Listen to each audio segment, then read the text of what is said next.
আজকে আমি আপনাদেরকে যেই ঘটনাটা এই এপিসোডে বলবো, সেই ঘটনাটা কিন্তু নেপালের চিটলাং বলে একটি জায়গা রয়েছে, সেখান থেকে ওই জায়গাটা আরেকটু ভিতরে হবে। এবং আজকের ঘটনাটা কিন্তু আপনারা অনেকেই জানেন যে 2015 সালে নেপালে একটা বিধ্বংসী ভূমিকম্প হয়েছিল, এবং সেই ভূমিকম্পের তীব্রতা এতটাই বেশি ছিল যে সেই ভূমিকম্পের জন্য প্রায় 10,000 মানুষ মারা গেছিলেন এবং 30,000-এর কাছাকাছি মানুষ আহত হয়েছিলেন। আজকের ঘটনাটার সাথে এই ভূমিকম্পের একটা বেশ যোগসূত্র রয়েছে, এবং এই ঘটনাটা খুব ইন্টারেস্টিং, এবং এমন অনেক অজানা তথ্য আপনারা এই ঘটনাটা শুনলে জানতে পারবেন, যেটা হয়তো এর আগে আপনারা কখনো শোনেননি। তবে সকলকে রিকোয়েস্ট করছি, কেউ কোথাও যাবেন না, প্রত্যেকে পুরো ঘটনাটা প্রথম থেকে শেষ অবধি শুনুন। আশা রাখছি আপনাদের খুব ভালো লাগবে, আপনারা এনজয় করবেন। নমস্কার শ্রোতা বন্ধুরা, ভূত ভগবান চ্যানেলে আপনাদের সকলকে অনেক স্বাগত। আশা রাখছি সবাই খুব ভালো আছেন, আনন্দে আছেন, সুস্থ আছেন এবং ভূত ভগবান চ্যানেলের ঘটনা মন দিয়ে শুনছেন। আর সত্যি যদি আপনাদের আমাদের চ্যানেলের ঘটনাগুলো ভালো লাগে, অবশ্যই চ্যানেলটাকে সাবস্ক্রাইব করবেন, ভিডিওগুলোকে লাইক করবেন। পুরো ঘটনাটা শোনার পরে আপনাদের কেমন লাগলো সেই মূল্যবান মতামত কমেন্ট করে জানাতে কিন্তু একদম ভুলবেন না। আর আপনাদের জীবনে বা আপনাদের পরিচিত কোনো মানুষের জীবনে যদি এরকম কোনো ভৌতিক, অলৌকিক, দৈবিক, অতিজাগতিক কিছু ঘটে থাকে, সেগুলো কিন্তু আপনারা আমাদের কাছে ইমেল করে পাঠিয়ে দিতে পারেন। ইমেল আইডি ডেসক্রিপশনে দেওয়া রয়েছে। এটুকুই বলার ছিল। এবারে আমি চলে যাচ্ছি সরাসরি আজকের ঘটনায়। এখন আমি যেই ঘটনাটা আপনাদের সামনে বলতে চলেছি, সেই ঘটনাটা আমাকে সংঘমিত্রাদি লিখে পাঠিয়েছেন। উনি কলকাতাতেই থাকেন এবং উনি লিখেছেন যে আমাদের চ্যানেলের ঘটনা ওনার ভীষণ ভালো লাগে, তো সেই জন্যই উনি ওনাদের জীবনে ঘটে যাওয়া একটা ঘটনা শেয়ার করেছেন। ঘটনাটা ঘটেছে 2023 সালে। তো উনি ঠিক যেভাবে ঘটনাটা লিখেছেন, আমি ঠিক সেইভাবেই আপনাদেরকে ঘটনাটা বলছি। ওনাদের বাড়ি হচ্ছে কলকাতায়। তো কলকাতাতে ওখানে ওনাদের যে বাড়ি, সেই বাড়ির ঠিক উল্টো দিকে একটা ফ্ল্যাট আছে, এবং সেই ফ্ল্যাটটা বেশ অনেক দিন থেকেই ফ্ল্যাটটা রয়েছে। এবং সেই ফ্ল্যাটেরই একজন কেয়ারটেকার ছিলেন এক নেপালি ভদ্রলোক। তো লোকটি বেশ মাঝবয়সী একটি লোক, তো খুব ভালো মানুষ ছিলেন। মানে ঠিক ফ্ল্যাটের উল্টো দিকেই সংঘমিত্রাদিদের বাড়ি। তো ওনার যখন ডিউটি আওয়ার শেষ হয়ে যেত, কখনো কখনো কি হতো যে উনি এই উল্টো দিকের যে ওনাদের বাড়িটা, সেখানটা দাঁড়িয়ে কখনো উনি একটু রেস্ট নিতেন। আর ওই ফ্ল্যাটেরই যেখানে আর কি সিকিউরিটিদের থাকার জন্য জায়গা ছিল, সেখানে উনি থাকতেন। এবার যেহেতু উনি বহুদিন থেকেই ওই ফ্ল্যাটের দারোয়ান হিসেবে আর কি সিকিউরিটি হিসেবে কাজ করছিলেন, তো সেই সুবাদেই সংঘমিত্রাদির সাথে এবং ওনার হাজব্যান্ডের সাথে কিন্তু ওই নেপালি ভদ্রলোকের একটা আলাপ হয়। সেটা বহুকাল আগের কথা আমি বলছি। তো সেই থেকেই আর কি পরিচয়, জানা চেনা, এবং লোকটা এতটাই ভালো ছিল যে সংঘমিত্রাদের ফ্যামিলিতে যদি কোনো দরকার পড়তো, কোনো কিছু হয়তো চট করে ফুরিয়ে গেছে, নিয়ে আসতে হবে, বা ওনাদের বাড়িতে হয়তো কোনো ভারী জিনিস তুলতে হয়েছে, তো উনি অলওয়েজ ছুটে এসে হেল্প করতো কোনো ভারী জিনিস তুলতে ওপরে, বা কখনো হয়তো ওনাদের বাড়িতে কিছু দরকার, তো ওনাকে মুখ থেকে বলার আগেই উনি সেই কাজটা গিয়ে করে দিত। এবং যখন ওনার কাজের ডিউটি শিফট থাকতো না, তখন মাঝে মধ্যে বাজার দোকান করে দেওয়া, ছোটোখাটো হেল্প করে দেওয়া, সেটা কিন্তু এই ভদ্রলোক করতেন। এবং উনি না এই সংঘমিত্রাদি এবং ওনার হাজব্যান্ডকে খুব রেসপেক্ট করতেন। দিদি দিদি বলতো, দিদি জামাইবাবু, এরকম আর কি, খুব আর কি নিজের দিদির মতো জামাইবাবুকে মানুষ যেরকম আর কি রেসপেক্ট দেয়, একদম ওই ভদ্রলোক সেরকমই করতেন। আর এদিকে সংঘমিত্রাদি এবং ওনার হাজব্যান্ডও কিন্তু ওই ভদ্রলোককে টুকটাক অনেক হেল্প করতেন। ওনার এক ছেলে এক মেয়ে, তো ওনার ছেলে মেয়েরা সবাই নেপালে থাকে। তো ওনার হাজব্যান্ড, ওনার ছেলে মেয়ে বছরে একবার করে এখানে আসতো, আর এই ভদ্রলোক বছরে একবার করে নেপাল যেত। তো যখন এই ভদ্রলোক নেপালে যেত, তখন সংঘমিত্রাদি ওনাকে ওনার ছেলে মেয়েদের দেওয়ার জন্য জামা কাপড় কিনে দিত, হাতে কিছু টাকা দিত যাতে সে গিয়ে কিছু কিনে দিতে পারে। দুপক্ষেরই কিন্তু একটা খুব সুন্দর সম্পর্ক ছিল। এবং সংঘমিত্রাদি যেটা জানিয়েছেন, যে ওনার মতো এত বিশ্বস্ত ভালো লোক উনি কিন্তু আর দেখেননি। যেহেতু দীর্ঘদিনের আলাপ পরিচয়, একটা মানে আত্মীয়তা তৈরি হয়ে গেছিলো। ওনাদেরকে অনেকে বলেছে যে উল্টো দিকের ফ্ল্যাটের একজন এরকম কেয়ারটেকারের সাথে তোমাদের এত কেন ভালো যোগাযোগ, এত ভালো কথাবার্তা বলো না, নেপালি লোক হয়তো কার কী মতলব আছে, কোন দিন হয়তো তোমাদের ঘরটর থেকে চুরি করে চলে যাবে। কারণ সঙ্গমিত্রাদি লিখেছেন যে ওনারা কখনো সপরিবারে বাড়ির বাইরে গেলে, হয়তো 2-3 দিনের জন্য বাইরে গেছেন বা ঘুরতে গেছেন, উনি কিন্তু ওনাদের বাড়িও খেয়াল রাখতো। ওনাদের বাড়িতে বড় বড় গাছ আছে, তো আম গাছ আছে, সেই আম গাছ থেকে আম পেড়ে দেওয়া, মানে ওই যে বললাম প্রচুর কাজকর্ম ওনাদের করেও দিত। আর তার বদলে সঙ্গমিত্রাদি বা ওনার হাজবেন্ড যদি টাকা অফার করতো, উনি টাকা নিতেন না। তো সেই জন্য ওনারা কী করতো, ওনাকে বিভিন্ন জিনিস দিত, নয় খাওয়ার জিনিস দিত, বা যখন বাড়ি যেত বা ওনার ছেলেমেয়েরা যখন আসতো তখন একদিন সবাইকে বাড়িতে ডেকে ওনারা রান্না করে খাওয়াতেন। এইরকম একটা সম্পর্ক ছিল। তো এবারে একদিন কি হয়, তো ওনাদের বাড়িতে ওই নেপালি ভদ্রলোক আসে। তো এসে ওনাদেরকে একটা জিনিস আনতে দিয়েছিল, তো লোকটা নিয়ে এসে সঙ্গমিতাদির হাজবেন্ডকে দিচ্ছে। তো দিতে দিতে বলছে যে একটা ভালো খবর আছে আপনাদেরকে জানাচ্ছে, আমি এখনও কাউকে জানাইনি। মানে উনি যে উল্টো দিকের যে ফ্ল্যাটে আর কি উনি কেয়ারটেকার হিসেবে কাজ করেন, তো সেখানেও উনি এখনও কাউকে জানায়নি। ওনার সাথে তো আরও 2-3 জন কাজ করে, তাদেরও তখনও জানায়নি। তো ওনার হাজবেন্ড বলছে কী সুখবর। তো তখন উনি বলছেন যে ওনার মেয়ের বিয়ে ঠিক হয়েছে। তো বলছে মানে লোকটা তো ভীষণ খুশি, বলছে যে আমাদের পরিবারের প্রথম বিয়ে এটা, তো আমি তো এখন অনেক দিন থেকেই টাকা পয়সা জমিয়েছি, তো আপনারা একটু আশীর্বাদ করবেন, হ্যাঁ, যাতে আমার মেয়েটা সুখী হয়। এবার এই কথা শুনে তো সঙ্গমিত্রা দিয়ে ওনার হাজবেন্ড দুজনেরই খুব ভালো লাগে যে ঠিক আছে, গরিব মানুষ মেয়ের বিয়ে দেবে। তো সঙ্গে সঙ্গে সঙ্গমিত্রাদির মনে আসে যে মেয়েটাকে তো দেখেছে, তো মেয়েটাও খুব মিষ্টি, মানে ওনার পুরো ফ্যামিলি ভীষণ ভালো। তো উনি ভাবে যে আমি মেয়েটার বিয়েতে একজোড়া সোনার কানের দুল দেব, মানে এটা উনি মনে মনে ভেবে নেয়। এবার ওনার হাজবেন্ড তখন বলছে বাহ, খুব ভালো খবর, তো জামাই কি করে, বলছে জামাই ওখানের একটি ব্যাংকে চাকরি করে, মানে খুব ভালো আর কি পাত্র, তো সেই জন্য ওরাও আর দেরি করছে না, যখন পছন্দ হয়ে গেছে অ্যারেঞ্জ ম্যারেজ, তো ওই জন্য ওরা বিয়েটা দিয়ে দিচ্ছে। এবার উনি বলছে যে ইচ্ছে আছে মেয়ের বিয়েটা একটু ভালো করে দেব, কারণ একটা স্ট্যান্ডার্ড বাড়িতে বিয়ে হচ্ছে, তো আমরা যদি একদম খরচাপাতি না করি বিষয়টা হয়তো দেখতে ভালো লাগবে না। ওরা কিছু চায়নি, ওদের কোনো ডিমান্ড নেই, কিন্তু আমাদের ইচ্ছে। তো তখন সঙ্গমিতাদির হাজবেন্ড বলে যে তুমি কোনো চিন্তা করো না, তোমার যদি কোনো সাহায্যের প্রয়োজন হয় তুমি বলো। এবার এখানে একটা ব্যাপার উনি মেনশন করেছে যে জানেন ম্যাডাম, এই নেপালি ভদ্রলোক খুবই গরিব, ওখানে যে কেয়ারটেকারের কাজ করে উনি কিন্তু এমন কিছু বেশি টাকা পয়সা পায় না, কিন্তু কারোর থেকে কোনো দিন উনি একটা টাকাও হাত পেতে নেয় না। মানে ওনাদের বাড়িতেও কোনো কাজ উনি যেচে যেচে হেল্প করে, কিন্তু কোনো দিনই না সেই লোক টাকা নিতে যায় না। একমাত্র এই পুজোর সময় ওনাকে জোর করে সঙ্গমিতাদির হাজবেন্ড কিছু টাকা দিত, বলতো যে না, আমাদের পুজোর সময় আমরা সবার জন্য কিছু না কিছু কিনি, তো তুমি তো বাড়ি যাবে, তো তখন এই টাকাটা তুমি খরচা করো। তো ওই টাকাটাই একমাত্র উনি নিতেন, আদারওয়াইজ উনি যত হেল্পই করুক, যত কাজই করুক, উনি একটা টাকাও নিতেন না। তো মেয়ের বিয়ে শুনে সঙ্গমিতাদির হাজবেন্ডও মনে মনে ভাবে যে ঠিক আছে, এটা একটা সুযোগ পাওয়া গেল, ওকে একটু তাহলে আমি সাহায্য করবো, একটু আর্থিকভাবে যদি আমি একটু সাহায্য করি তাহলে ওরও ভালো হবে। এবার সব কথাবার্তা হয়ে যখন ওই ভদ্রলোক বেরিয়ে যাচ্ছে, তো তখন সঙ্গমিতাদির হাজবেন্ড একটু ইয়ার্কি করেই বলেছে যে বাবা, মেয়ের বিয়ে থা সব ঠিক হয়ে গেল, এখন জানাচ্ছ, আগে বললে না হয় তোমার মেয়ের বিয়েতে যেতে পারতাম। তো এটা শুনে না ভদ্রলোক একটুখানি থতমত খেয়ে যায়। এবং জানেনই নেপালি মানে পাহাড়ি নেপালি মানুষদের মুখে না একটা মানে খুব নির্মল একটা হাসি থাকে, খুব সহজ সরল একটা হাসি তাদের মুখে থাকে।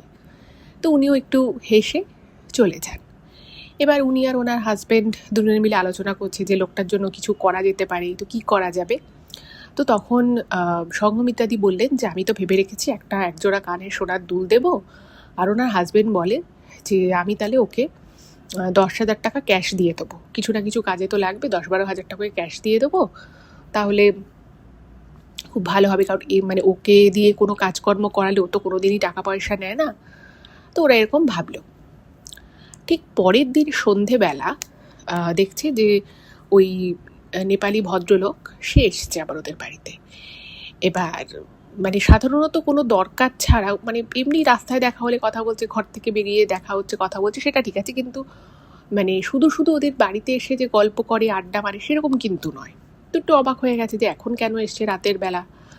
তো তখন মানে উনি আর কি একটু সংকোচ বোধ করছে। তো বলছে যে আমি আমার স্ত্রীকে ফোন করছি, তো ওই আপনাদেরকে কথাটা বলবে, আমার হয়তো ছোটো মুখে বড় কথা হয়ে যাবে, তো বাবু আমি ফোনটা করছি, আপনি একটু শুনবেন, আমার স্ত্রী একটা কথা বলবে আপনাকে। তো ওরা তো বুঝতে পারছে না, বলছে ঠিক আছে, ভেবেছে হয়তো বিয়ের কোনো রিচুয়াল বা কিছু হয়তো জিজ্ঞেস করবে। তো উনি ফোন করে, একটা ভিডিও কল করেছে। তো ভিডিও কল করে দেখছে যে ওনার স্ত্রী ভিডিও কলে রয়েছে এবং ওনাদেরকে বলছে, হাত জোর করে বলছে যে আপনারা যদি আমাদের মেয়ের বিয়েতে আসেন আমাদের খুব ভালো লাগবে, আপনারা একটু আসুন না বিয়েতে।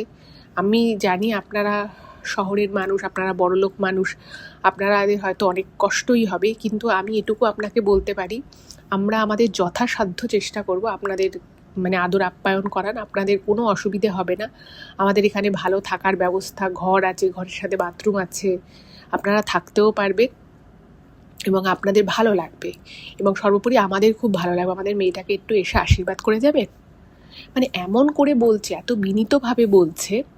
তো ওনারা না মানে একটু অবাক হয়ে যায়, কারণ সঙ্গমিতাদির হাজবেন্ড জাস্ট মজা করেই কথাটা বলেছিল, এর মধ্যে কিন্তু বিন্দুমাত্র কোনো সিরিয়াস ব্যাপার ছিল না। কারণ ওরা খুব খুশি হয়েছিল যে মানে এই লোকটা এত কষ্ট করে তার মেয়ের বিয়ে দিচ্ছে। তো এত বারবার বলছে, তো তখন সঙ্গমিত্রাদি বলে যে ঠিক আছে আমরা যাব। এবার যখন আর কি ফোনটা করে তখন থেকে মাত্র 9 দিন পরে মেয়ের বিয়ে, আর 2 দিন পরে এই নেপালি ভদ্রলোক সে তার মেয়ের বিয়ের জন্য বাড়ি চলে যাচ্ছে। তো ফোন কল হয়ে গেল। তো ওই ভদ্রলোকও কিন্তু হাত জোর করে ওদেরকে বলে গেল দুজনকেই যে আপনারা বাবু যাওয়ার চেষ্টা করুন, আমি এখানে ঠিকানা চিঠি লিখে দিয়ে যাচ্ছি, আমরা তো কার্ড ফার্ড কিছু করতে পারিনি, তো আমি ঠিকানাটা লিখে দিয়ে যাচ্ছি। তো উনি একটা পেপারের টুকরো ঠিকানাটা পুরো লিখে দিয়ে যায়, ফোন নাম্বার সব কিছু দিয়ে দেয়। এবার বলে চলে গেল, সঙ্গমিত্রাদিও বলে দিল যে হ্যাঁ যাব। তো ভদ্রলোক বেরিয়ে যাওয়ার পরে সঙ্গমিত্রাদির হাজবেন্ড ওনাকে বলছে যে তুমি ওনাকে যাবে বললে কেন, উনি আশা করে থাকবে, আমাদের জন্য ঘর রেখে দেবে, না না না তুমি এরকম বলে ঠিক করনি, কালকে বলে দিও। তো তখন সঙ্গমিত্রাদি বলছে যে না আমি ইয়ার্কি করে বলিনি, আমি সত্যি সত্যিই যেতে চাই। এবং তুমি ভাবো আমরা লাস্ট কবে ঘুরতে গেছি, প্রায় 1.5-2 বছর হয়ে গেছে আমরা লাস্ট ঘুরতে গেছি। আমরা কদিন ধরেই ভাবছিলাম যে কোথাও ঘুরতে গেলে হয়, তো চলো আমরা ঘুরতে যাই নেপালে। আমাদের তো নেপাল ঘোরা নেই, তো একদিন আমরা যাব, ওর মেয়ের বিয়েটা দেখব, একদিন থেকে বা 2-3 দিন থেকে সেখান থেকে চলে আসবো, আসার পথে 2-1টা জায়গা একটুখানি ঘুরে দেখে নেব। এবার দেখুন নেপাল জায়গাটা তো খুব ছোট জায়গা নয়, দেশ হিসেবে ছোট হতে পারে, কিন্তু দেখার প্রচুর কিছু আছে, পশুপতিনাথজির মন্দির আছে, হ্যাঁ, তারপরে আরও বিভিন্ন জায়গা রয়েছে। এবার ওনার বাড়ি কিন্তু পশুপতিনাথজি মন্দিরের কাছাকাছি নয়, আপনাকে যদি আসতে হয় তাহলে কিন্তু আপনাকে রীতিমতো সময় নিয়ে আসতে হবে ওখানে। এবার নেপালে ওরা এর আগে কখনো যায়নি, ফলে ওনার বাড়ি এক্স্যাক্ট মন্দির থেকে কত দূরে বা কী সেই কোনো ইনফরমেশানই ওদের কাছে নেই। তো ওনারা ঠিক করলেন যে প্রথমে শ্রী পশুপতিনাথ মন্দিরে ওনারা পুজো দেবেন, এবং পুজো দেওয়ার পরে ওনারা ওই যে বাড়িতে আর কি যাওয়ার কথা বলেছে, তো ওখান থেকে প্রায় 2 ঘন্টা মতো ওনাদের সময় লাগবে গাড়িতে। তো সেখানে যাবে এবং সেখানেই ওরা 3-4 দিন থাকবে, থাকার পরে আবার ওরা কলকাতায় ব্যাক করবে। তো এরকমই সঙ্গমিত্রাদি এবং ওনার হাজবেন্ড প্ল্যান করেন। এবার যা প্ল্যান সেরকমই ওনারা, যেহেতু ওনারা লাস্ট মোমেন্টে আর কি টিকিট কাটেন, ফলে ওনারা পছন্দ মতো ট্রেনের সিট পায় না, কিন্তু ওই যে যাওয়ার একটা প্রবল ইচ্ছে, তো সেই থেকেই ওরা কষ্ট করেই ওরা পৌঁছয়। এবং নেপাল গিয়ে প্রথমেই ওনারা যেটা করেন সেটা হচ্ছে পশুপতিনাথ মন্দিরে পুজো দেন, খুব ভালো করে ওনারা পুজোটা দেন, এবং তারপরে ওখান থেকেই একটা গাড়ি নেন, এবং সেই গাড়ি করে প্রায় ওনাদের 2 থেকে 2.5 ঘন্টা সময় লাগে ওই নেপালি ভদ্রলোকের বাড়ি যেতে। এবার দেখবেন কিছু কিছু সম্পর্ক না এত ভালো হয়, সেটা হয়তো তথাকথিত কোনো আত্মীয়তার সম্পর্ক না থাকলেও একটা মনের বা হৃদয়ের একটা সম্পর্ক থাকে। তো ওই ভদ্রলোকের সাথে কিন্তু এনাদের ফ্যামিলির একটা সেরকমই সম্পর্ক হয়ে গেছিল। এবার ওনারা যখন ওখানে গেলেন, মানে জাস্ট মানে পৌঁছেছে, সেই পৌঁছনোর মুহূর্ত থেকে ওনারা যেরকম আতিথেয়তা পাওয়া শুরু করে, মানে সেটায় ওনারা মুগ্ধ হয়ে যান। মানে সেই পাহাড়ির একদম পাহাড়ি একটা গ্রাম বলা যেতে পারে, এবং সেখানে একটা ছোট্ট নদী আছে, ওখানে মন্দির আছে। আপনারা জানেন যে নেপালে কিন্তু প্রচুর মন্দির আছে। তো ওদের রাস্তা থেকে সবাই মানে অভিনন্দন জানাচ্ছে, ওয়েলকাম করছে, এবং এই ভদ্রলোক, তার স্ত্রী, তার মেয়ে সবাই ওই মানে ওই পাহাড়ি মোড়ের কাছে এসে ওনাদেরকে মানে একদম সাদরে আমন্ত্রণ করে ঘরে নিয়ে যায়। এবং ওনারা যখন ঘরে গেছেন, মানে ওনাদের জিনিসপত্র কেউ বয়ে নিয়ে চলে যাচ্ছে ওপরের ঘরে, যেখানে আর কি ওনাদের থাকার ব্যবস্থা করা হয়েছে।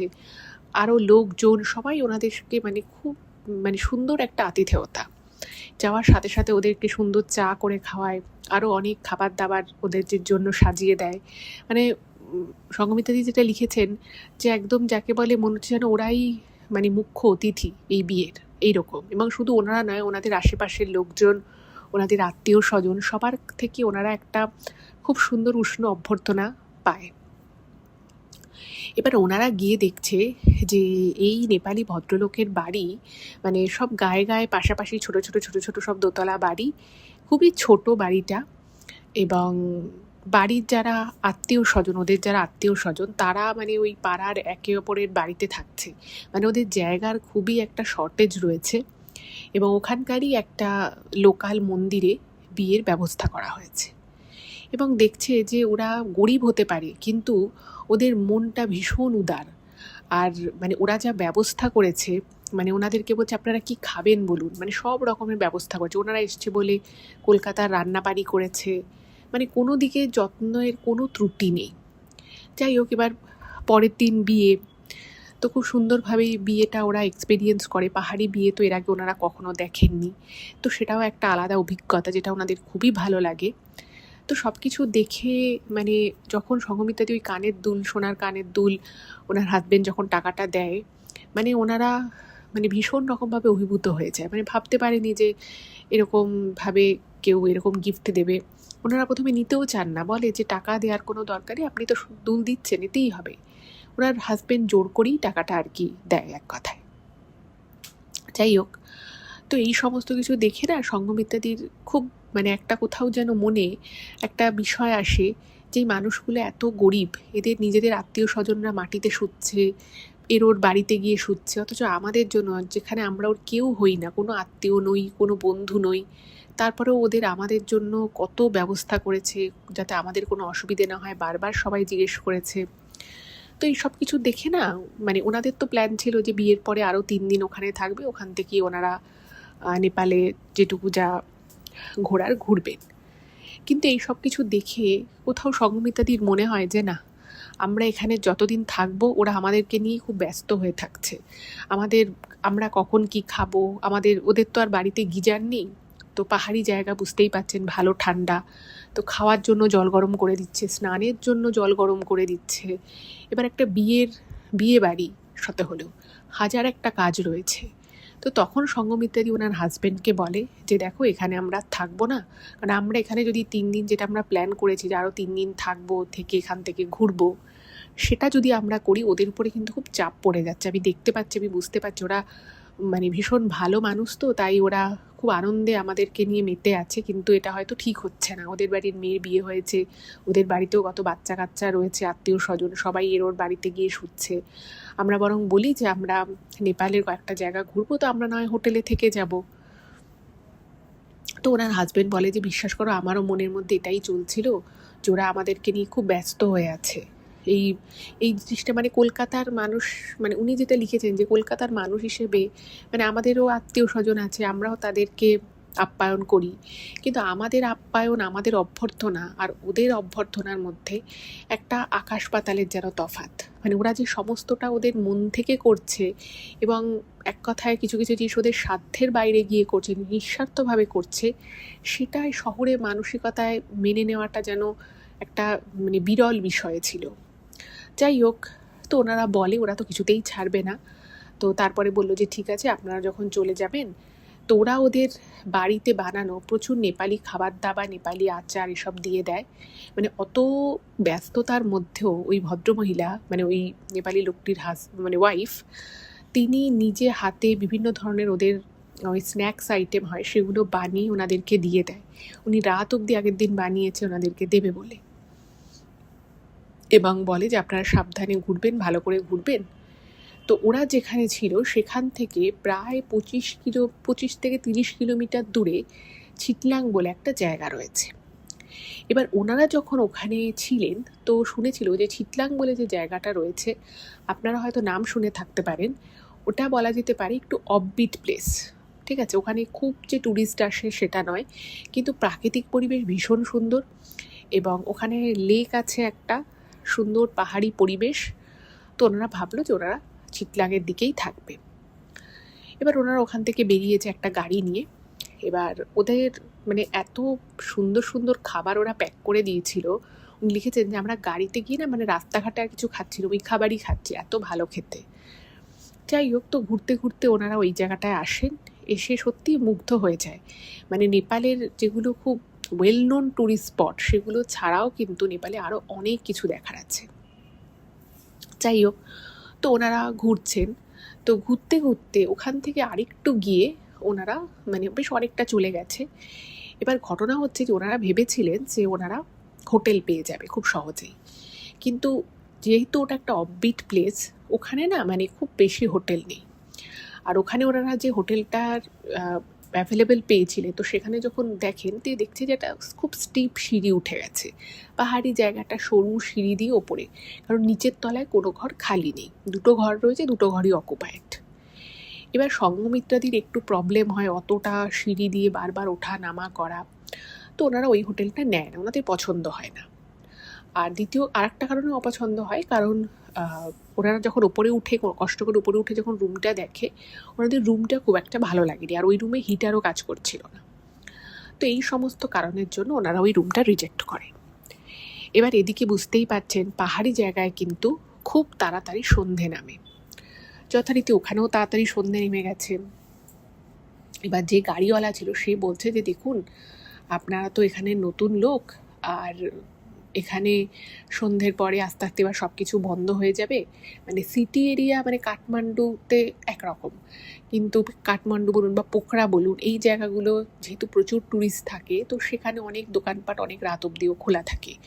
কিন্তু একটু আউটস্কার্টে গেলে সেখানে কিন্তু খুব রাত অবধি অনেক কিছুই খোলা থাকে না। তো তখন ওনারা মানে চেক করছে ইন্টারনেটে যে কোথায় হোটেল আছে কি আছে, কিন্তু দেখছি যেখানে হোটেল আছে সেই জায়গাগুলো প্রায় ওখান থেকে 7-8-9 কিলোমিটার দূরে। আর ওনাদের যে গাড়িওয়ালা ছিল সেই গাড়িওয়ালাও মানে খুব একটা আর গাড়ি চালাতে চাইছে না, সেরকমই আর কি ঠাড়ে ঠোড়ে বোঝাচ্ছে। তো তখন সঙ্গমিতাদির হাজব্যান্ড ওই গাড়িওয়ালাকে বলছে যে দেখুন, আমরাও তো চাই, আমরাও সারাদিন ধরে ঘুরছি, খুব টায়ার্ড হয়ে গেছি, আমরা তো হোটেলই পাচ্ছি না। তো তখন লোকটা বুঝতে পারছে যে এরাও হোটেল চাইছে বাট পাচ্ছে, তখন বলছে, তখন একটা জায়গায় গাড়িটা দাঁড় করায়। তো দাঁড় করিয়ে বলছে যে আমার একজন পরিচিত আছে, তো আমি কি তাকে ফোন করব, সে আপনাদের রুমের একটা ব্যবস্থা করে দিতে পারে। তো তখন সঙ্গমিতাদি সারাদিন ঘুরে টুরে খুব টায়ার্ড লাগছে, বলছে যে আপনি চেষ্টা করুন খুব কাছাকাছির মধ্যে যেন, খুব বেশি যেন আর সময় না লাগে। তো ওনাদের সামনেই লোকটা ফোন করে, এবং ফোন করে বেশ কিছুক্ষণ কথাবার্তা বলে। বলার পরে উনি বলেন যে একটা রুম আছে এবং খুব বড় ভালো রুম, তো আপনারা ওখানে থাকতে পারেন। তো তখন ওরা আর অত কিছু ভাবছে না, বলছে ঠিক আছে চলো। আর ভাড়াটা আগে জেনে নিয়েছে, দেখছে যে ঠিক আছে ভাড়াটা মানে ইন্ডিয়ান কারেন্সিতেও এমন কিছু বেশি নয়। তো বললো ঠিক আছে চলো, রুমের ছবি টবিও পাঠিয়ে দিল, দেখলো। এবার ওনারা গেছে। তো যখন গেছে, গিয়ে দেখছে যে একটা মানে বেশ পাহাড়ি জায়গা, মানে ওরা মানে পুরোটাই পাহাড়ি, কিন্তু ওই জায়গাটা না একটুখানি ভ্যালি টাইপের। এবং সেখানে একটা বড় এরিয়া জুড়ে একটা মানে ওরকম পাঁচিল মতো দেওয়া, এবং সেখানে গাড়িটা দাঁড়ালো। এবং ওখানে দেখছি যে একটা বাড়ি রয়েছে, এবং সেই বাড়ির আধা অংশ মনে হচ্ছে না আন্ডার কনস্ট্রাকশনে আছে, আর বাকি আধা অংশ বেশ ওয়েল ডেভেলপড। তো বলল যে এইখানেই সেই বাড়িটা, এটা ভবিষ্যতে একটা হোমস্টে হবে, কিন্তু এখনো পুরোটা হয়নি। তো মালিক থাকে, এবং মানে ওনার যে বন্ধু সেই হচ্ছে মালিক, আর দোতলায় ওনাদের একটা থাকার ব্যবস্থা আছে, মানে রুম আছে দুটো। বলছে আপনাদের একটা রুমেই হয়ে যাবে, কিন্তু রুমটা খুব সুন্দর, ছবি দেখেছে। আর ওই জায়গাটা যেহেতু বেশ অনেকটা উঁচুতে, ফলে ওখান থেকে মানে ভিউ অবস্ট্রাক্ট হওয়ার মতো কিছু নেই, কারণ আশেপাশে কোনো বড় এরকম কিছুই নেই। এবং সত্যি সত্যি ওনারা যখন ওপরে গেল তখন সন্ধে হয়ে গেছে, কিন্তু সন্ধে হলেও জানলা দিয়ে দেখছি যে খুব সুন্দর ভিউ আসছে, মানে সকালবেলা খুব সুন্দর একটা পাহাড়ি সূর্যোদয় দেখা যাবে। এবং রুমটা সত্যি অনেকটা বড় ছিল, এবং যেহেতু নতুন, ফলে মানে সব ঝাঁ চকচকে ভিতরে। তো ওনাদের আগেই দেখেছিল, এবং দেখে যে যেটা দেখেছিল সেটাই দেয়া হয়েছে, খুবই সুন্দর। ওনাদের এক কথায় পছন্দ হয়েছে, এবং ওনারা ওখানে ফাইনাল করে নেয়। এবং দামটাও বেশ ভালো রকমই ছিল, খুব একটা বেশি নয়। এবার সারাদিন ঘোরাঘুরি করে আলটিমেটলি যখন ওনারা হোটেলে ওই রুমে এসে পৌঁছয়, দুজনেই প্রচণ্ড টায়ার্ড। এবার ওই যে বললাম যে গাড়িওয়ালা ওদেরকে নামিয়ে দিয়ে সে গাড়ি নিয়ে চলে যায়, এবং মানে বলে যে তার আগে জিজ্ঞেস করে যায় যে কালকে কখন আসবো। তো ওরা বলে দেয় একটা টাইম। এবার ঘটনা হচ্ছে যে ওরা তখন এতটা টায়ার্ড ছিল, ওরা না মানে ভাবেইনি যে হতেই পারে যে এরকম একটা পাহাড়ি জায়গা, আশেপাশে কোনো বড় হোটেল বা ছোট খাওয়ার হোটেল বা ভাতের হোটেলও নাও থাকতে পারে, এবং যদি সেটা একটু দূরে হয় তাহলে যাবেই বা কী করে, কারণ গাড়ি তো বেরিয়ে গেছে, ওনাদের কাছে তো আর নিজস্ব গাড়ি নেই। এবার যখন ওরা হাত পা ধুয়ে ফ্রেশ হয়েছে, তখন ওনাদের দুজনেরই মনে মাথায় আসে যে তাহলে রাতে কী খাবো। মানে ওরা সারাদিন ধরে ঘুরেছে, ওদের দেয়া খাবারই খেয়েছে, এবার সারাদিন তো আর ওই খাবার খেয়ে থাকা যায় না। তো তখন দেখছি তো মহা মুশকিল, গাড়িওয়ালা তো চলে গেছে, আবার সকালে আসবে, গাড়িওয়ালাকে কি তাহলে ডেকে কিছু খাবার নিয়ে আসতে বলবে না কি করবে। এমন সময় ওদের ঘরটা নক করেছে। তো দরজাটা খুলেছে, দেখছে একজন বয়স্কা ভদ্রমহিলা। তো সে বলছে যে আপনারা তো ঢুকে গেলেন, তো আমি আপনাদেরকে জিজ্ঞেস করছিলাম যে আপনাদের কি কিছু ডিনারে লাগবে। এবার এই কথাটা শুনে ওনাদের দুজনেরই যেন ধরে প্রাণ, এরকম দুজনেরই প্রচণ্ড খিদে পেয়েছে। তো ওরা বলে যে হ্যাঁ আমাদের ডিনার করতে লাগবে, কি কি আছে বলুন। বলছে যে আমাদের তো ঘরোয়া সেট আপ, আপনারা যা খেতে চাইবেন সাধারণ খাবার দাবার, আবার আপনারা নেপালি থালিও খেতে পারেন, যেটা হাকালি থালি বলে। বলছে সেরকম আমি বানিয়ে দিতে পারবো, আমাকে 1 ঘন্টা সময় দিতে হবে। তো তখন বললো যে ঠিক আছে, আপনি মোটামুটি একটা ভাত দিয়ে সবজি দিয়ে যা হোক মানে একটা ঠিকঠাক মিল আমাদের পাঠিয়ে দিন। তো বলেছি ঠিক আছে, তাহলে 2টো মিল আমি তৈরি করে আপনাদের রুমে পাঠিয়ে দিচ্ছি। এবং ওই ভদ্রমহিলার ব্যবহার কিন্তু বেশ ভালো। তো ওনাদের তো আরোই ভালো লাগলো যে এখানে, এবং যে দামটা উনি বললেন সেটা কিন্তু যথেষ্ট রিজনেবল।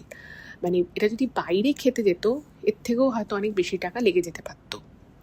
যাই হোক, এবার ওনারা 1 ঘন্টা ওয়েট করলেন, এবং 1 ঘন্টা ওয়েট করার পরে ওই ভদ্রমহিলা নিজে একজন কর্মীকে দিয়ে খাবার পাঠিয়ে দিলেন, এবং সেই খাবারের স্বাদ ছিল কিন্তু বেশ ভালো। খাওয়া দাওয়া করে এবার ওনারা শুয়ে পড়লেন, কারণ সারাদিন প্রচুর ঘোরাঘুরি হয়েছে। স্বাভাবিকভাবেই দুজনেরই ঘুম পেয়ে গেছে, তো দুজনেই শুয়েছে, এবং শোয়ার কিছুক্ষণের মধ্যেই ঘুমিয়ে যায়।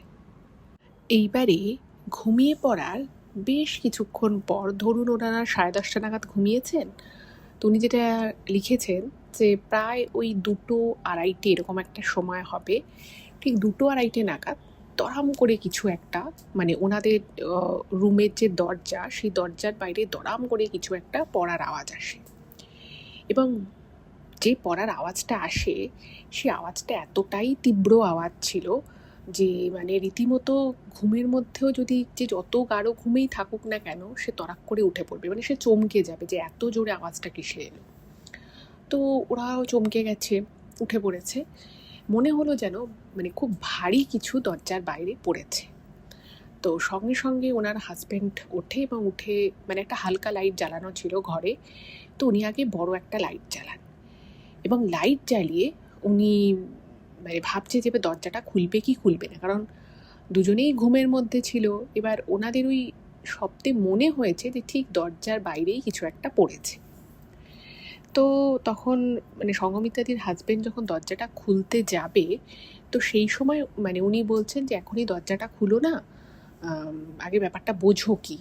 তো তখন বলছে যে দেখো, এটা তো খুব সেফ জায়গা, আর এখানে বাড়ির মালিক থাকে, আর বাড়ির মালিক হচ্ছে মানে তারা এজেড লোকজন, ঠিক আছে, মানে কোনো অল্প বয়সী কাউকে তো দেখেনি। আর মানে একটা বিশাল বড় জায়গা, সেটা একটা বাউন্ডারি করা, মাঝখানে হচ্ছে এই জায়গাটা, মানে এই থাকার জায়গাটা, উপরে আর নিচে ঘর। ফলে মানে আশপাশ থেকে যে আওয়াজটা আসবে সেটা হওয়ার কথা নয়। তো তারপরে ভাবছে যে এত রাতের বেলা কিসের আওয়াজ হতে পারে।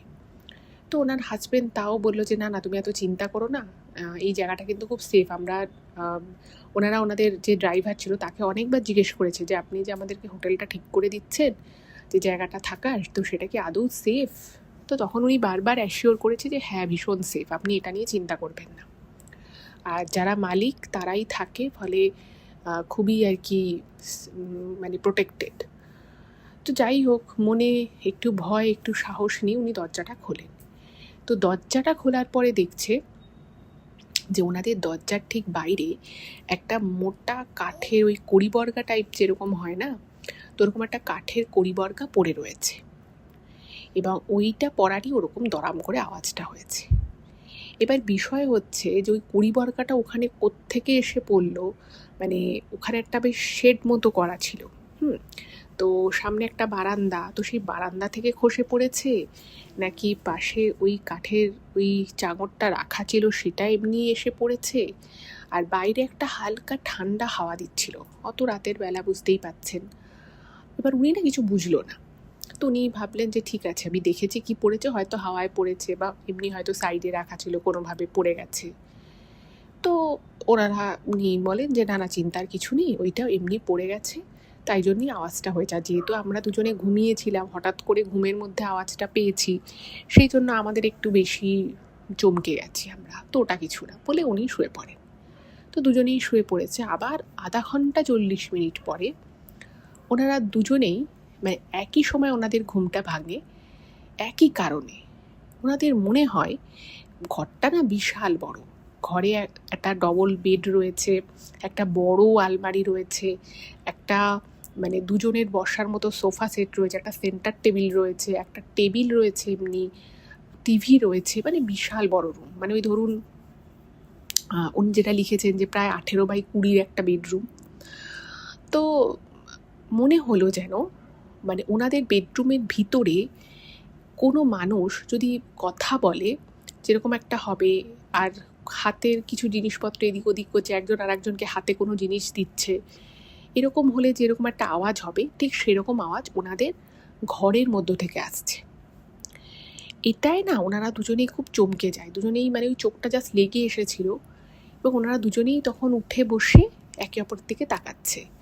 তো সঙ্গমিত্রাদি ওনার হাজবেন্ডকে বলছে, আচ্ছা মনে হলো না যে কেউ একজন কথা বলছিল আমাদের ঘরের খুব কাছে বা ঘরের মধ্যে থেকেই? তখন ওনার হাজবেন্ড বলছে, আমারও তো তাই মনে হলো, যেন ঘরের ঠিক মধ্যেই কেউ যেন কারোর সাথে কথা বলছে, হাতে কোনো জিনিস দিচ্ছে, জিনিস নিয়ে আওয়াজ পাচ্ছি বাসন কোসনের। এবার ঘটনা হচ্ছে যে ওপরে দুটো ঘর আর নিচে দুটো ঘর। নিচের দুটো ঘরের মধ্যে একটা ঘরে তো ওই বয়স্ক দম্পতি আছেন, এবার অন্য ঘরে যদি কেউ থেকেও থাকে তাহলে সেটা তো আর ওনারা জানে না। কিন্তু ঘটনা হচ্ছে আরও অদ্ভুত, সেটা হচ্ছে ওনাদেরকে মানে একতলা থেকে দোতলাটা না মানে সেপারেট করা। দোতলায় ওঠার যে জায়গাটা রয়েছে, যে ল্যান্ডিংটা রয়েছে, সেখানে একটা গেট রয়েছে, এবং সেই গেটে রীতিমতো তালা চাবি সিস্টেমও আছে, এবং ওনাদেরকেই বলেছে যে আপনারা চাবি দিয়ে নেবেন। তো সেই চাবি ওনার ঘরে ওনার সামনে টেবিলের সামনে রাখা রয়েছে। আর ওনার যে ঘরের যে পাশের যে ঘরটা, সেই ঘরটা ওনাদেরকে খুলে দেখিয়েছিল, তো সেই ঘরে কেউই নেই, মানে কোনো গেস্ট নেই, ওনাদের বাড়িরও কোনো লোক নেই, কেউ নেই। আর ওই যে বললাম যে দোতলায় যদি কাউকে আসতে হয় তাকে ওই সিঁড়ি দিয়ে আসতে হবে, এবং সিঁড়ির কাছে একটা গ্রিল করা রয়েছে, সেই গ্রিলটা দেওয়া রয়েছে তালা দিয়ে, ফলে একতলা থেকে কারোর পক্ষে দোতলায় আসা সম্ভব নয়। আর একতলায় যদি কেউ কারোর সাথে কথা বলে তাহলে সেটা দোতলায় ঘরের মধ্য থেকে শোনা যাবে, এটা তো একেবারেই মানে যাকে বলে যুক্তিতে খাটেই না, তাই না? যতই কাঠের বাড়ি হোক না কেন, এতটা প্রমিনেন্ট আওয়াজ পাওয়া যায় না যদি না সে ঘরের মধ্যে থেকে কথা বলে। তো এটা ব্যাপারটা যখন আর কি ওনারা দুজনে আলোচনা করে, তো ওনার হাজবেন্ড বলে যে আসলে কাঠের বাড়িতেও হয়তো নিচে কেউ কথা বলছে, তাই জন্য হয়তো আমাদের এরকম মনে হচ্ছে। আমরা এই ঘুরতে এসে এক আধবার হয়তো কাঠের এরকম বাংলোতে থাকি, বাট রেগুলার ভিত্তিতে তো আর আমরা থাকি না, তাই হয়তো আমাদের বুঝতে একটু ভুল হচ্ছে। কিন্তু মানে মানে এই সহমিত্রাদের কিন্তু বিষয়টা না মানে ঠিক হজম হয় না, ওনার একটুখানি ভয়ই লাগে যে এটা আবার কি কীরকম। যাই হোক, তো আবার ওনারা শুয়ে পড়ে এবং ঘুমিয়েও পড়ে। এইবারে প্রায় ভোর রাতের দিকে, মানে তখন ভোরের আলো ফুটতে ধরুন ওই আধা ঘন্টা বাকি। এবার সেই সময় হঠাৎ করেই মনে হয় যেন ওনাদের গায়ে যে চাদরটা দেয়া ছিল সেই চাদরটা মনে হচ্ছে যেন এক পাশ থেকে কেউ টানছে। এবার প্রথম যখন টানটা সঙ্গমিতাদি অনুভব করে তো ভেবেছে ওনার হাজবেন্ডের হয়তো এদিকে টানছে চাদরটা। তো উনি হাজবেন্ডের উদ্দেশ্যে বলে যে না না, আমার এদিকে চাদর বেশি নেই, তুমি টেনো না, তোমার পাশে একটা নতুন আরও চাদর আছে, তুমি সেটা গায়ে দিয়ে নাও। মানে কম্বল চাদর সবই রাখা ছিল। এবার উনি কিছুক্ষণ পরে খেয়াল করলেন যে ওনার হাজবেন্ড এক পাশে ফিরে মানে জাস্ট ঘুমোচ্ছে। উনি চাদরও টানছেন না, কিছুই না, কিন্তু কন্টিনিউয়াস একটা টান চাদরে উনি অনুভব করছেন। উনি যত নিজের দিকে টানছেন তত মনে হচ্ছে যেন কেউ সজোরে উল্টো দিকে চাদরটা টেনে নিচ্ছে। এদিকে ওনার হাজবেন্ড ঘুমোচ্ছে। তো উনি না একটুখানি উঠে বসেন, খুব ঘাবড়ে যান, ওনার প্রচণ্ড ভয় লাগে। এবং যেটা সঙ্গমিতাদি জানিয়েছেন যে আমি কিন্তু একেবারেই ভীতু প্রকৃতির মানুষ নই। আমরা অনেক জায়গায় ঘুরতে গেছি এবং এরকমও অনেক অফবিট প্লেসে ঘুরেছি যেখানে গোটা তল্লাটে আমরা ছাড়া কেউ নেই। এরকমও হয়েছে, ওনারা ক্যাম্পিং করেছেন এরকম জায়গায়, ট্রেকিং করতেন আগে ওনারা, তো এরকম অভিজ্ঞতা ওনাদের হয়েছে। কিন্তু তাই বলে কোনো একটা জায়গায় এরকম অস্বাভাবিক ঘটনা ঘটা বা কোনোখানে কিছু নেই, আওয়াজ হচ্ছে অস্বাভাবিক রকমের, সেটা কিন্তু ওনাদের সাথে কোনোদিন ঘটেনি। কিন্তু এই বাড়িতে আসার পরে ওনার কিন্তু বেশ একটা দুটো বিষয় একটুখানি কীরকম যেন আনজ্ঞানী ফিলিংস আসছে, যেটা ওনার কোনোদিন কোথাও গিয়ে আসে না। এবারে উনি উঠে বসেন এবং উঠে বসার পরে উনি স্পষ্ট দেখতে পাচ্ছেন যে খাটের কোণা থেকে চাদরটা মনে হচ্ছে না কেউ টানছে। এবার উনি না খুব মনের সাহস নিয়ে ভাবছেন যে নিশ্চয়ই এটা বিড়াল হবে, বিড়ালটাই হয়তো এই কাজটা করছে। যদিও উনি কুকুর বা বিড়াল কিছুই ওই একতলায় যখন ওনারা ছিলেন ওনারা দেখেননি, বাট স্টিল ওনার মনে হলো যে কোনোভাবে হয়তো ঢুকেছে বিড়ালটা। এবং উনি যখন মানে জাস্ট নিচু হয়ে খাটের দিকে সাইড করে তাকাচ্ছে যে কোথা থেকে টানটা আসছে দেখি, উনি দেখেন ওখানে কিছু নেই। এবং তখন যে টানটা অনুভূত হচ্ছিল সে টানটাও আর মানে অনুভূতি নেই, কারণ সে টানটা নেই। এবার উনি ভাবছেন যে তার মানে এখানে কিছু একটা ছিল, সে টান ছিল, যে আমি এবার উঁকি মেরে দেখছি সেই জিনিসটা নেই। তো উনি না উঠে পড়েন, যেহেতু রুমটা অনেক বড়, তো উনি ভাবলেন যে এখন যদি আমি আলোটা জ্বালাই তাহলে আমার হাজব্যান্ডের ঘুমটা ভেঙে যেতে পারে। তো উনি হাতে টর্চ নিয়ে, এবং ওই ছোটো লাইটটা তো জ্বলছিলই, উনি পুরো ঘরে প্রত্যেকটা টেবিলের নিচ, তারপরে ওখানে সোফা ছিল, সোফার সাইড কর্নারগুলো সমস্তটা উনি দেখেন যে কিছু নেই। তো উনি দেখলেন না, কোনো বেড়াল কোনো কুকুর ছাড়া কিছুই নেই ঘরের মধ্যে, জাস্ট ফাঁকা। এবার ওনার বেশ ভয় লাগে এবং তারপরে আর ওনার ঘুম হয় না। তারপরে যখন ভোরের দিক হয়, মানে ভোরের আলো যখন ফুটে গেছে সেটা উনি নিজের চোখে দেখতে পান, তারপরে ওনার মনে একটু শান্তি হয়, উনি তারপরে একটু ঘুমিয়ে পড়েন। এবার পরের দিন সকাল, তো পরের দিন সকালে যেখানে বলে রাখি ওনাদের কিন্তু ওখানে 3 দিন থাকার কথা ছিল, ঠিক আছে। এবার সকালবেলা উঠেছে, তো ওনার হাজব্যান্ডকে উনি কথাটা বলে যে এরকম কেউ চাদর টানছিল। তো তখন ওনার হাজব্যান্ড বলছে যে তুমি এখানে আসা থেকেই কেমন কেমন কথা বলছো বলো তো, শুধু শুধু কেউ চাদর টানে? আর তুমি তো দেখেছো, তোমার সন্দেহ নিবারণের জন্য তুমি তো উঁকি মেরেছিলে, তুমি কি কিছু দেখতে পেয়েছো? তো উনি যথারীতি বলছে না আমি কিছু দেখতে পাইনি। তখন বলছে তাহলে তুমি কী করে বলছো কিছুই হয়তো নেই, তোমার হয়তো এটা এমনিই মনে হচ্ছে। এবার দেখুন, কোনো একটা কিছু যখন চোখে মানুষ দেখে তখন না হয় ঠিক আছে, সেটা নিয়ে অনেক রকম কথাবার্তা মানুষ ভাবতে পারে, বলতে পারে, কিন্তু যখন কোনো একটা জিনিস চোখে দেখাই যাচ্ছে না সেই জিনিসটা নিয়ে বলাটা কিন্তু বেশ আর কি কষ্টের। তো উনি আর কিছু বলতে পারলেন না। তো ওনারা তারপর ওনাদের গাড়িও চলে আসে, ওনারা ওখান থেকে ব্রেকফাস্ট করে গাড়ি নিয়ে ঘুরতে বেরিয়ে যায়। এবার ঘুরছে কিন্তু সঙ্গমিত্রাদির মনে কোথাও একটা খটকা ছিল, তো ওনার হাজব্যান্ড ট্রিপের মাঝে মাঝে ওনাকে বলছে যে দেখো এগুলো নিয়ে ভয় পেও না, হ্যাঁ আওয়াজ হয়েছে, আমি তো বাইরে গিয়ে দেখেছি ওই কাঠের কড়িবর্গাটা পড়েছিল, আমি যখন ঢুকবো তখন আমি মালিকেরকে জানাবো। এবং অদ্ভুত বিষয় হচ্ছে যে এখানে একটা জিনিস উনি খেয়াল করে, সেটা হচ্ছে যে ওই দোতলায় ওঠার যে গ্রিলটা রয়েছে সেটা চাবি দেওয়া ছিল, তালা দেওয়া ছিল। সকালবেলা ওনারাই 7টার সময় ওই তালা খুলে নিচে আসে। তো সকালবেলা ওঠার পরে ওনার হাজবেন্ডই কিন্তু দরজাটা খুলেছিল, মানে হোটেল মানে ওনাদের রুমের দরজাটা। তো দেখুন রাত 2-2:30 নাগাদ ওই কাঠের কড়িবর্গাটা মানে পুরো মোটা চাই দরজার পাশে পড়েছিল। নিচ থেকে কেউ আসেনি, কারণ তালা দেওয়া, সেই তালা ওনারা এখন খুলছে। কিন্তু সকালবেলা যখন ওনার হাজবেন্ড দরজা খোলেন, উনি কিন্তু দেখেন যে ওই কাঠের কড়িবর্গাটার ওখানে নেই। এবার ওনার মনে একটা প্রশ্ন জাগে যে তাহলে ওটা ওঠালো কেউ, ওরকম একটা মোটা কাঠের তক্তাকে কেই বা তুলবে। তারপরে উনি ভাবলেন যে ঠিক আছে, হয়তো আমাকে চাবি দিয়েছিল, ওদের কাছে হয়তো কোনো ডুপ্লিকেট চাবি আছে, ওরাই হয়তো কেউ এসে ওটাকে ঠিক করে দিয়ে গেছে। তো উনি ওইটা নিয়ে আর মাথা ঘামায়নি, ভেবেছে যে ঠিক আছে ব্যাপারটা হয়ে গেছে, এটা নিয়ে আর বেশি মাথা ঘামানোর কোনো দরকার নেই। এইবারে পরের দিন যখন ওনারা সারাদিন ঘুরে ঠুরে যখন রাতে শুতে এসেছে, তখন না মানে উনি এবং ওনার হাজব্যান্ড দুজনেই ঠিক করে যে ঘরে একটা ভালো রকমের লাইট ওনারা জ্বালিয়ে শোবেন। তার কারণ হচ্ছে আগের দিন রাতে ওনাদের যে এক্সপিরিয়েন্স হয়েছে, তো সেটাকে সারাদিন ওনারা ঘোরাফেরা করেছেন, এদের মধ্যে এই বিষয় নিয়ে কথাও বলেছে। তো কোথাও ওনাদের মনে হয় যে পুরোটাই হয়তো ওনাদের মনের ভুল হতে পারে। এবার ওনারা ভেবেছিলেন যে ওই কাঠের ওই কড়িবর্গাটা যেটা দরজার সামনে পড়েছিল সেটা নিয়ে জিজ্ঞেস করবে, কিন্তু ওই বেরোনোর সময় ওনারা তাড়াতাড়ি করে বেরিয়ে গেছে, ঢোকার সময় তাড়াতাড়ি করে ঢুকে পড়েছে, ফলে ওইটা নিয়ে না আর ওনারা কথা বলতে পারেনি। তো এবারে যেটা হলো সেটা হচ্ছে যে ওনারা লাইট জ্বালিয়ে শোয় এবং যথারীতি কিছুক্ষণ পরে ওনাদের ঘুম চলে আসে, ওনারা ঘুমিয়েও পড়ে। এবার অদ্ভুতভাবে সেই দিন সঙ্গমিতাদির হাজবেন্ডের হঠাৎ করেই ওই 12:30 নাগাদ ঘুমটা ভেঙে যায়, আর ওনারা শুয়েছিলেন ওই 10টা নাগাদ।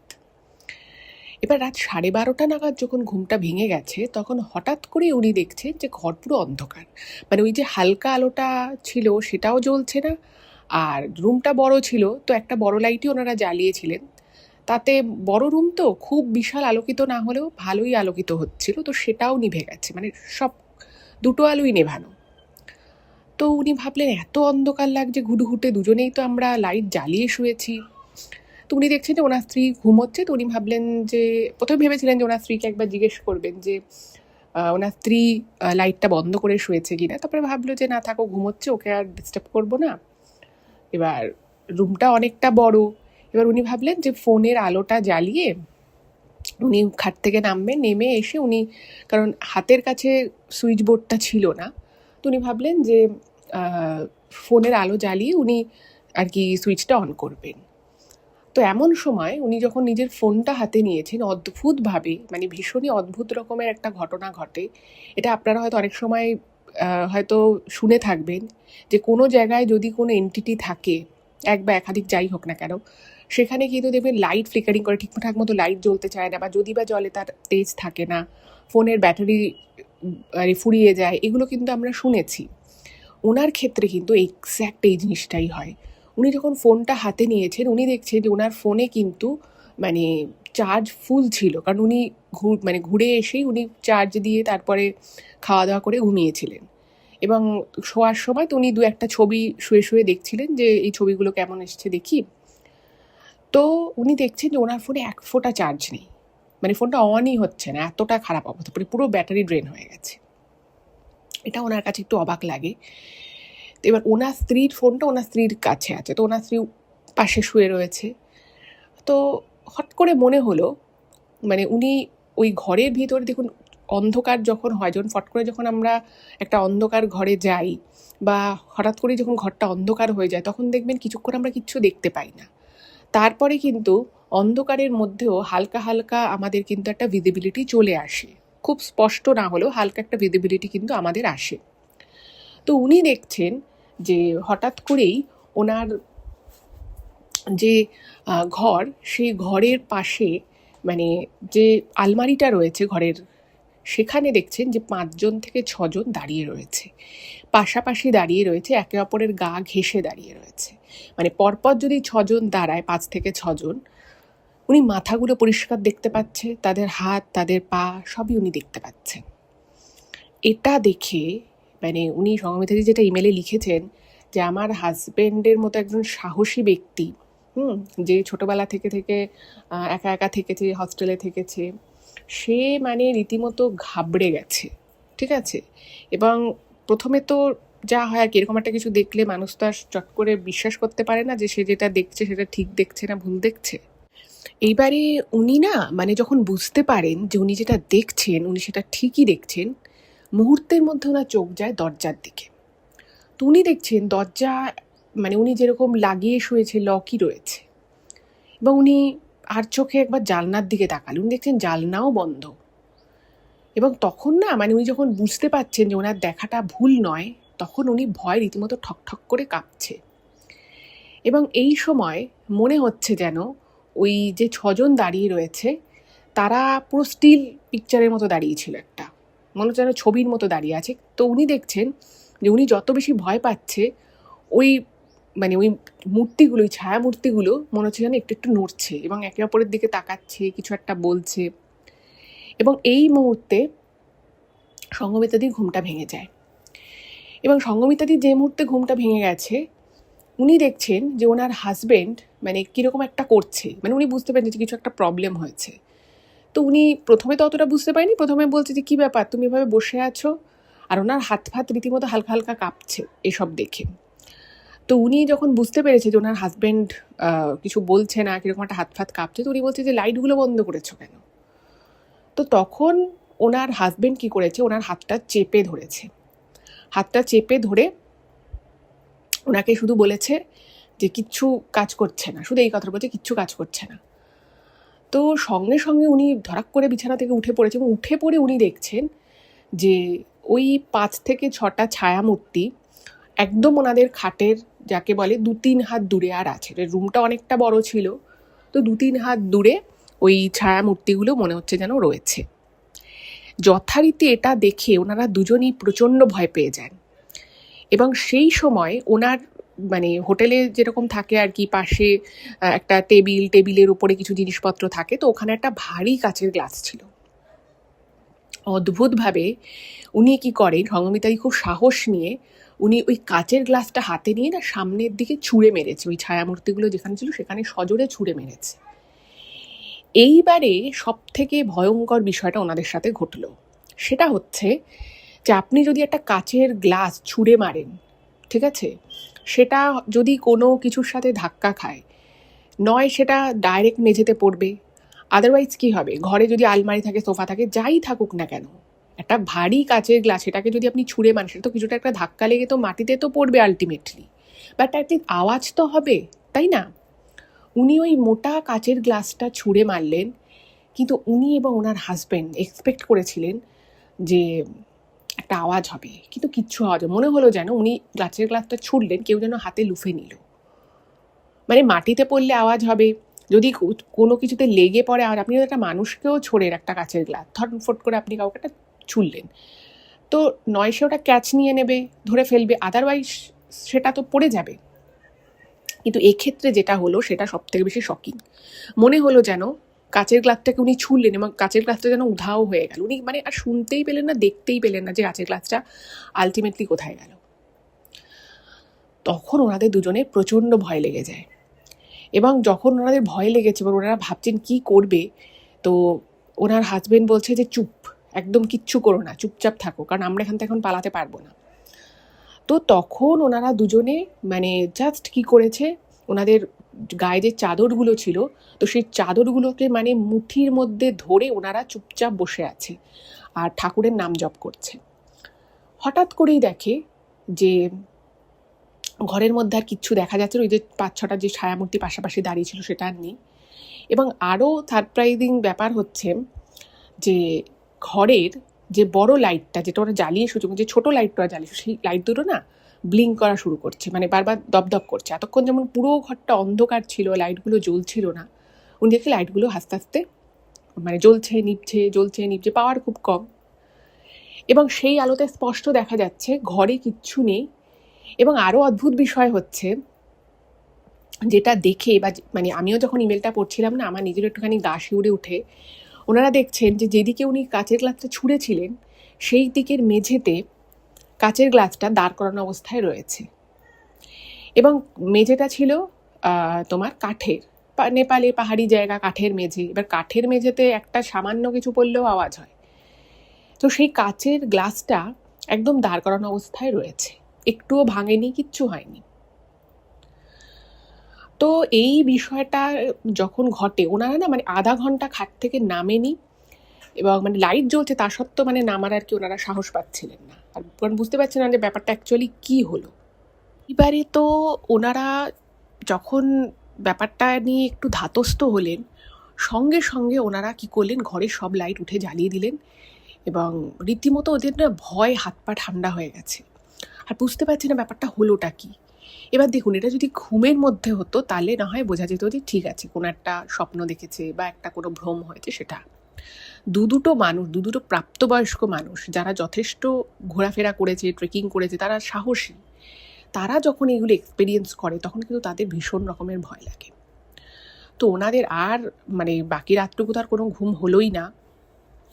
যখন আলো ফুটে গেছে দিনে, তখন উনি আর ওনার হাজবেন্ড মানে ততক্ষণে আর কি সব প্যাকিং করে ফেলেছে যে এখানে আর থাকবো না, আর একটা রাতের ব্যাপার, আমরা অন্য কোথাও চলে যাবো, দরকার হলে আমরা কাঠমান্ডু ফেরত চলে যাব। ওখান থেকেই ওনাদের ফেরার ছিল। তো ওনারা মোটামুটি ঠিক করে ফেলেছে। কিন্তু সঙ্গমিতাদি বলছে যে আমি কিন্তু জিজ্ঞেস করবো, এটা নিয়ে কথা বলতে হবে, আজকে আমাদের সাথে একটা কোনো দুর্ঘটনাও এখানে ঘটে যেতে পারতো।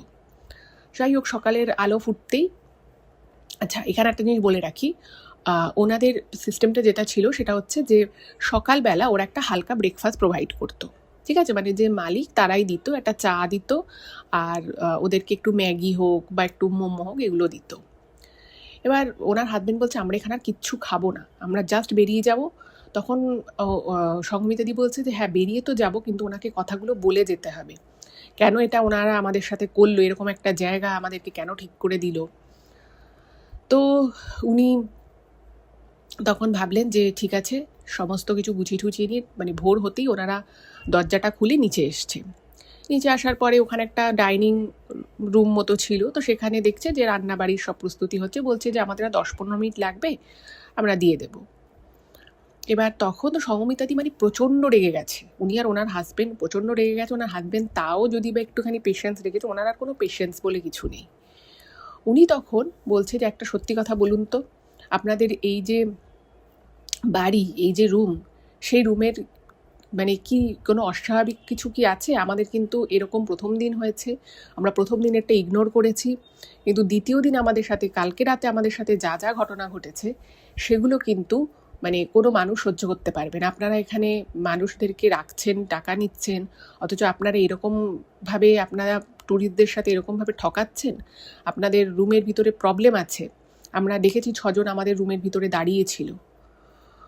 তো মানে উনি তো মানে বলেই যাচ্ছে, কিন্তু উনি দেখছেন, সঙ্গমিতাদি খেয়াল করে যে ওদের না সেরকম কোনো রিয়াকশান নেই। এবার ওই যে যে প্রৌঢ়া ভদ্রমহিলা, তিনি তখন আসেন, তিনি এসে বলছেন আপনারা বসুন, আমি আপনাদেরকে এক্ষুনি চা দিচ্ছি। তো বলছে যে ঠিক আছে আপনি বসুন, আমরা বসে কথা বলছি। তখন বলছে না বসে কথা বলার কিছু নেই, আপনি আমাদেরকে বলুন এরকম যে আমাদের হলো, আমাদের সাথে যদি কিছু একটা ঘটে যেত, আর কারা ছিল এরা, আমরা যেটা দেখেছি সেটা ভুল দেখিনি। তো উনি পুরো ঘটনাটা বলেন। তো তখন ওই ভদ্রমহিলা বলছে যে আপনি শান্ত হন, আপনারা দরকার হলে যে টাকা দিয়েছেন আমি সেই টাকাটা আপনাদের ফেরত দিয়ে দিচ্ছি, ওরা তো অ্যাডভান্স করেছিল, আমি ফেরত দিয়ে দিচ্ছি, আপনারা প্লিজ শান্ত হন। তো ওই ভদ্রমহিলা খুব শান্তশিষ্ট ছিলেন, তো তিনি এমন করেই বললেন যে ওনারা ভাবলো যে ঠিক আছে কথাগুলো শুনি। তো উনি প্রথম কথা জিজ্ঞেস করেন যে আপনাদের কি কোনো ক্ষতি হয়েছে? বলছে না আমাদের কোনো ক্ষতি হয়নি, কিন্তু আমরা প্রচণ্ড ভয় পেয়ে গেছি, আমাদের ঘুম হয়নি, আমাদের মাথা ধরে গেছিলো। তখন উনি বলেন যে দেখুন আপনাদের সাথে যেটা হয়েছে সেটা অবশ্যই আপনাদের ভয় লেগেছে, আপনাদের সাথে হওয়াটা উচিত ছিল না, কিন্তু ব্যাপার হচ্ছে যে এই বাড়িটার একটা মানে পুরো যে বললাম না একটা বড় জায়গা, সেটায় পুরো পাঁচিল দেয়া এবং তার মধ্যেই আর কি কিছুটা আন্ডার কনস্ট্রাকশন ছিল।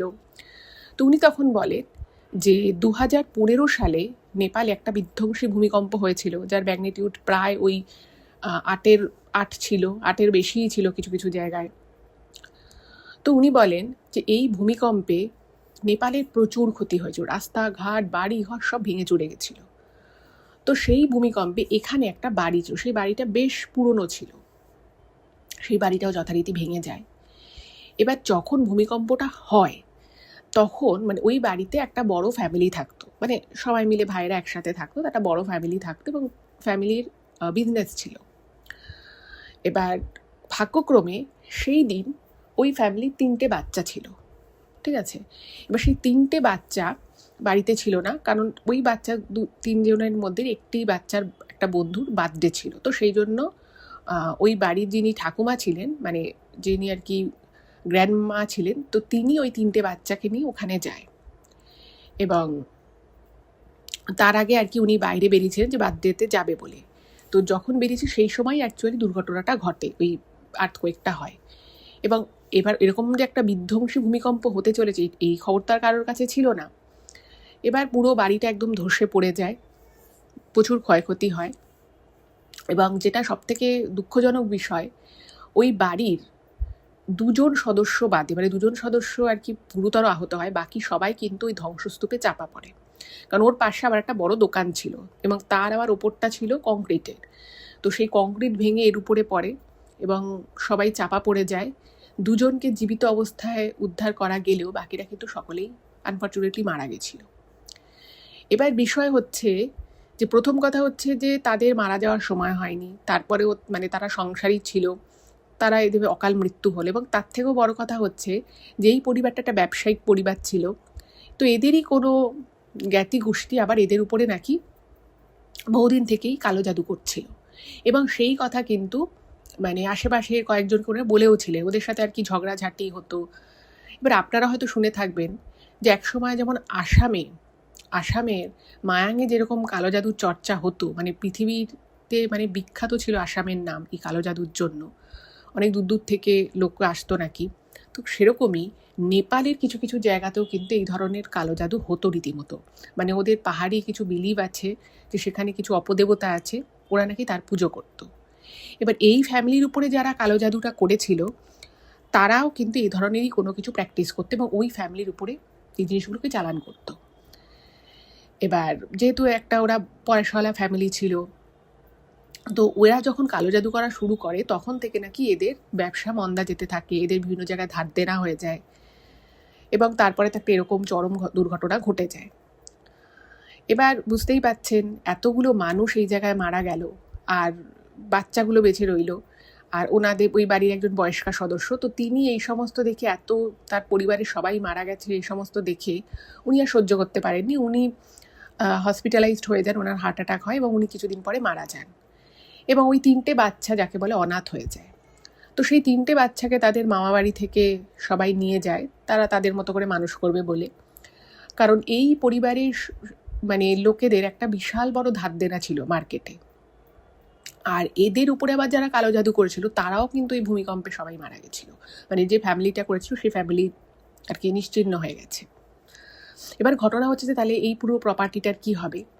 তো এই প্রপার্টিটা সেই জন্য লিগাল ডিসপুটে অনেক দিন ওরকম নাকি পরিত্যক্ত অবস্থায় ছিল এবং যারা আশপাশ দিয়ে যেত তারা অনেকেই দেখতো অনেক কিছু, যে কেউ দাঁড়িয়ে আছে, কেউ বসে আছে, কয়েকজন গল্প করছে। এবং ওই বাড়িটাকে ওরা মানে বিশ্বাস করতো যে ওই আত্মাগুলো পাহারা দিত। কারণ একটা জিনিস এভাবে দিনের পর দিন বছরের পর বছর পড়ে থাকলে সেখানে অনেক রকমের মানে অনেকে জবরদখল করার চেষ্টা করে, কিন্তু এই প্রপার্টিটার ক্ষেত্রে সেটা কিন্তু কেউ করতে পারেনি। তার কারণ হচ্ছে মানে ওরা অনেকেই দেখেছে যে রাতের বেলা ওই বাড়ির লোকজনকে ওরকমভাবে চলাফেরা করতে দেখা যেত এবং কেউ চুরি করতে ঢুকলেও কেউ কিছু করতে পারেনি, ওভাবেই ছিল। তো তারপরে যাই হোক জটিলতা কাটে এবং এই ফ্যামিলিটা তখন সবটা জেনে শুনেই এটা কিনে নেয়। জটিলতা কাটার পরে কিনে নেয় এবং কিনে নেওয়ার পরে ওরা ওখানে থাকা শুরু করে। এবং যখন ওরা থাকে তো ওরাও কিছু কিছু জিনিসপত্র এক্সপিরিয়েন্স করা শুরু করে। তো ওনারা তখন একটা ঠাকুরমশাইকে ডাকে, তো নেপালি পণ্ডিত এসে ওখানে পুজো টুজো করে দেয় এবং বলে যে এরা চলে যাবে, কিন্তু এদেরকে আমার ক্ষমতা নেই যে আমি এদেরকে জোর করে এই জায়গাটা থেকে ওদের উৎখাত করব, কিন্তু ওরা ক্ষতি করবে না কারোর, এটুকু আমি বলতে পারি, ওরা আপনাদের কারোর ক্ষতি করবে না। তো ওরা তখন ভাবে যে ঠিক আছে আমরাও এখানে থাকবো, আর ওই যে আন্ডার কনস্ট্রাকশন যে বাকি জায়গাটা ওরা পুরো একটা হোটেল বা একটা হোমস্টে মতো বানাচ্ছে। তো বলছে যে দেখুন আপনারা ভয় পেয়েছেন ঠিক আছে, কিন্তু এটা হয়তো আপনাদের সাথে হওয়াটা উচিত হয়নি। আমি ওই রুমে বললো যে আমি তাহলে এই জিনিসপত্রগুলো রেখে দেবো, তাহলে আর ওই রুমে কোনো এন্টিটি ঢুকতে পারবে না। কিন্তু ঘটনা হচ্ছে যে উনি কিন্তু পুরোটাই মানে আর কি পুরো বাড়িটাকেই উনি বন্ধন করিয়েছিলেন, কিন্তু কোনোভাবে সেই বন্ধনটা কেটে গেছে। তো উনি বললেন আপনি যদি আমাকে প্রথম দিনই বলতেন তাহলে আমি একটা ব্যবস্থা করতাম, আপনারা কিছু মনে করবেন না, আমি আজকেই আমি ব্যবস্থা করছি। তো উনি খুব ভালো ছিলেন ভদ্রমহিলা, তিনি বললেন যে আপনি এখানে থেকে যেতে পারেন, আপনি দরকার হলে আমার যে পাশের রুমটা রয়েছে আমি সেখানে আপনাদের এক রাত থাকার ব্যবস্থা করে দিচ্ছি, কোনো চিন্তা নেই, আর আমি আপনার টাকাও ফেরত দিয়ে দিচ্ছি। তো সঙ্গমিত্রাদির এবং ওনার হাজব্যান্ডের পুরো কথাটা শুনে খুব খারাপ লাগে যে একটা ফ্যামিলি ছিল, হাসি খুশি একটা ফ্যামিলি, এক রাতের মধ্যে সমস্তটা শেষ হয়ে গেলে এটা তো সত্যিই খুব খারাপ জিনিস। মানে ওনারা না তখন একটা মানে দ্বিধায় পড়ে যায় যে কী করবে, থাকবে কি থাকবে না। তো তখন উনি ওনার হাজব্যান্ড বললেন যে না আমরা এখানে থাকবো না, আর টাকাটাও আমরা নিব না, থাক। তো তখন উনি বললেন মানে সবটা যখন বলে তখন ওনার হাজব্যান্ড বলেন যে না আমরা এখানে থাকবো না, আমরা ভাবছি কাঠমান্ডু চলে যাব, কাঠমান্ডু গিয়ে আজকে রাত্রে থেকে কাল তো আমরা বেরিয়েই যাব। তো ভদ্রমহিলা ওনাদেরকে জোর করেই আর কি টাকাটা ফেরত দিয়ে দেয়, যে টাকাটা আর কি ওনারা অ্যাডভান্স করেছিলেন, আর বলে যে আমি আপনাকে আমন্ত্রণ জানাচ্ছি, আপনি নেক্সট যখন আসবেন এখানেই কিন্তু থাকবেন, এবং সেই থাকাটা কিন্তু আমাদের তরফ থেকে হবে, আপনাদের এই অসুবিধাটা হলেও কিন্তু বিশ্বাস করুন আমি আপনাকে যা বললাম সবটা সত্যি, আপনার যদি বিশ্বাস না হয় আপনি কাউকে জিজ্ঞেসও করতে পারেন, এই ব্যাপারটা অনেকেই জানে। আর আপনার যেটা দেখেছে সেটা আপনাদের ভয় লেগেছে, কিন্তু চাইলে কিন্তু তারা আপনাদের ক্ষতি করতে পারে, কিন্তু ওরা কিন্তু ক্ষতি করেনি, কারণ ওই পণ্ডিত বলে গেছিল যে এরা ক্ষতি করবে না। তা মানে ভাবুন এরকম ধরনের একটা ডিজাস্টার যখন ঘটে তখন কত মানুষের কত ক্ষতি হয়, কত কিছু মানুষ হারিয়ে ফেলে। যাই হোক এইসব শুনে ওদেরও মনটা একটু ভারাক্রান্ত হয়, বাট ওরা চলে আসে কাঠমান্ডুতে এবং তারপরে ওরা পরের দিন বেরিয়ে যায়। কিন্তু এই যে ঘটনাটা ওদের সাথে ঘটছিল এটা কিন্তু মানে ওদের মনে অনেক দিন দাগ কেটেছে, এবং আজও সেটা ওনাদের মনে আছে এবং ওনারা সেটাই লিখে পাঠিয়েছে। তো এটাই ছিল ঘটনা। কেমন লাগলো জানাবেন, ভালো লাগলে চ্যানেলটাকে সাবস্ক্রাইব করে ভিডিওগুলো একটু সকলের সাথে শেয়ার করে দেবেন। খুব ভালো থাকবেন, দেখা হবে আবার পরের এপিসোডে। নমস্কার।